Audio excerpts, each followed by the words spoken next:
Yeah, g'day everybody, Farmer Wade here for Billboard Battalion. We're back in Canberra today, which is Monday the 1st of September 2025.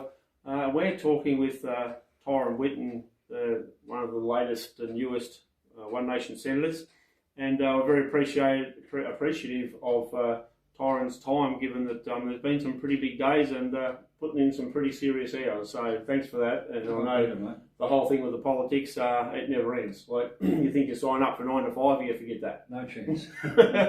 So and then even the weekends come into it. Yep. So Tyron, you yesterday was of course the 31st of August, which was the March for Australia. And I wasn't aware they were going to do anything here in Canberra actually, because we were on our way back to Canberra from Victoria yesterday afternoon because we attended the Bush Summit in Ballarat. Yep. So I just thought you actually spoke. So Pauline and Malcolm and yourself all front of the crowd. Yep.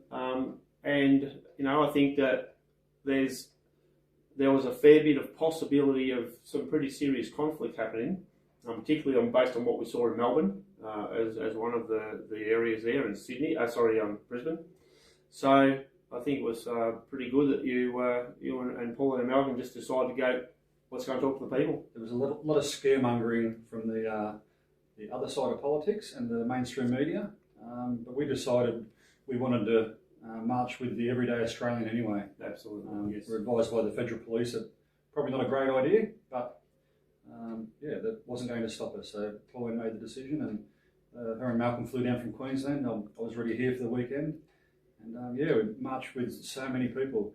The organisers said they were expecting hundreds of people, closer to 6,000 or 7,000, I reckon, in Canberra. Here? Here, yep. Well, I think, since the protests back at Epic, this is, if you've had 6,000 or 7,000 people here, that's probably the biggest number of people that we've had in Canberra since then.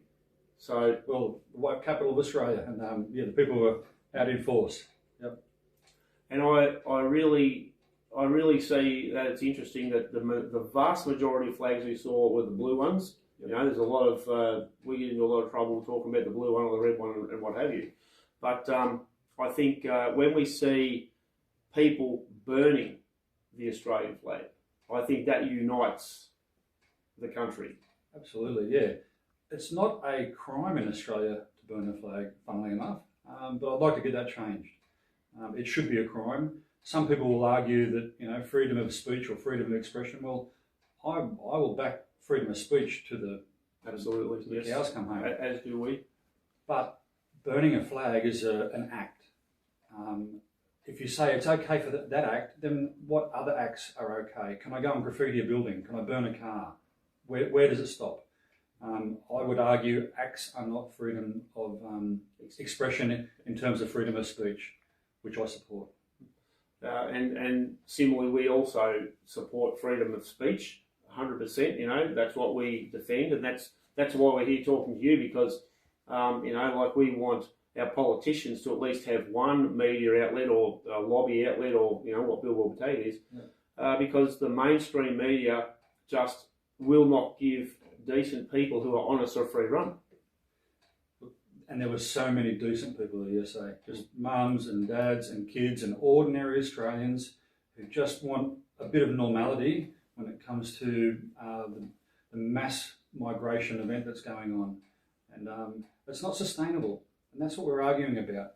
It doesn't matter where you come from. I don't care what colour your skin is. I don't care if you're from Ireland. Like, I love Irish people. I've got Irish ancestry. But it doesn't matter. It's all about how many people are coming. It's not sustainable. And for mine, immigration is absolutely important, but you don't want immigration in such numbers that it changes the country. It's changing the fabric of who we are. Multiculturalism. Now, I'm totally against multiculturalism. We have a culture. We're Australia. We've had a culture for a long time. Go back and tell Paul Hogan that we need another culture. Like, that's who we are. That's who we were. Why do we need multicultures here? We've got an Australian culture, and we should be celebrating that. We should be celebrating this every day. and we're just indoctrinating our children to think this is bad, to have, whatever colour skin is bad. The racists are on the other side of politics, not ours. Absolutely, and when you see the other side of politics pushing, for example, the voice, and I'm not sure if you want to touch that, but the voice was about race politics. That is specifically what it's about, and we see the other side, if you like, of the politics, trying to demonise anybody who would just say, hang on, we just want a fair go and a decent country, and we don't want to see ideologies come into Australia that are dangerous. Look, the voice got voted down. The people of Australia spoke. They didn't want it. It doesn't mean we don't like Aboriginal people. Absolutely. Those two things are not, they're not joined. Do you want that in the Constitution? People said no. Do you support Aboriginal people? If they had to ask that in the referendum, I'm sure that everyone would have gone out and marched. Yes, we do. 100%. So they're the ones that keep driving division. They're the ones that, I'm going to start calling them racist because I feel like I shouldn't be here. And that's how they're starting to make me feel. Well, I can tell you right now, that's good in one way because it gives you the other side of the emotional equation and seeing what you know about being as a decent Australian. So it's when we're put into our uncomfortable zone that we perform and get the right idea of what we're performing for. And you are correct. We constantly get called racists and all sorts of things like that. Yeah. Extremist, right wing, and blah blah blah. I'm none of those things.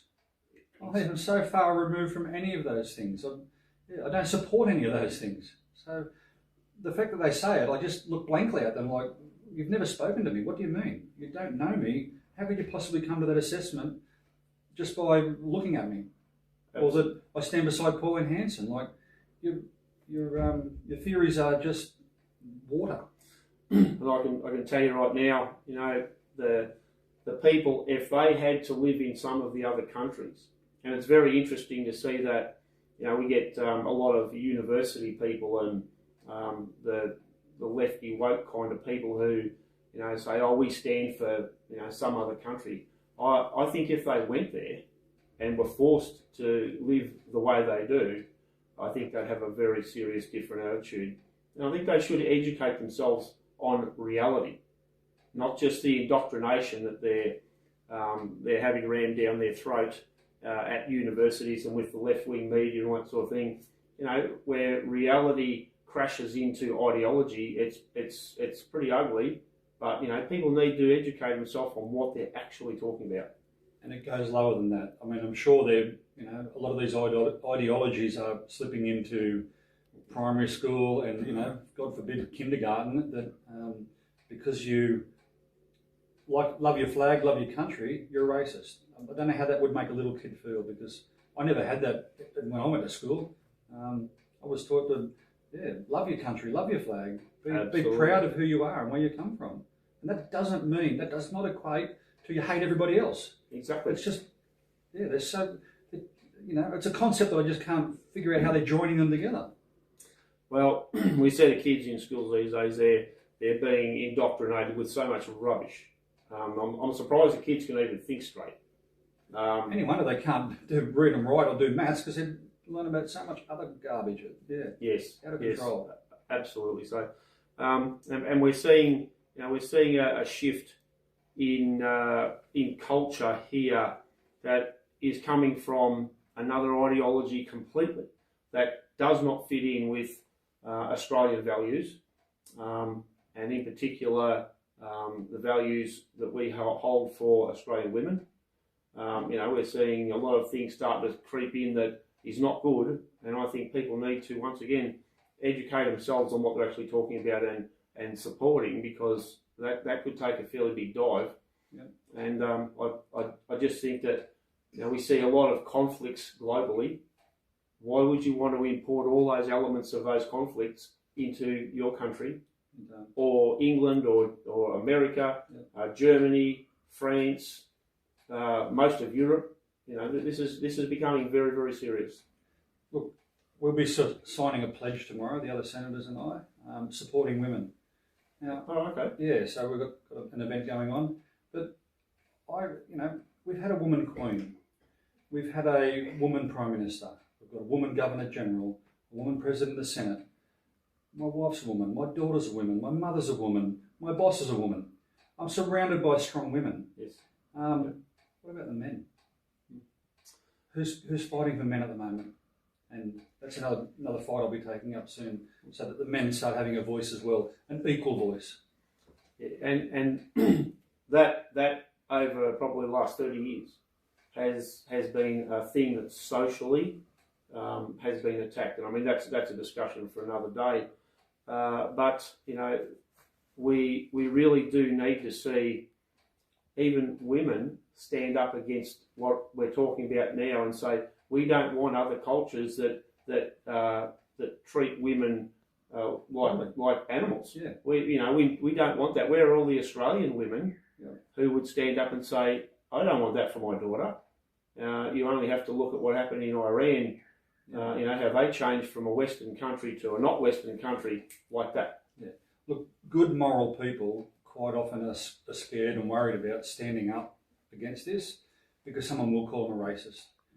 And that's, nobody likes that. I don't like hearing it. No. But I've got thick skin. I know it's not true, so I can handle it. There's a lot of people that can't. So that's why they're not standing up to it.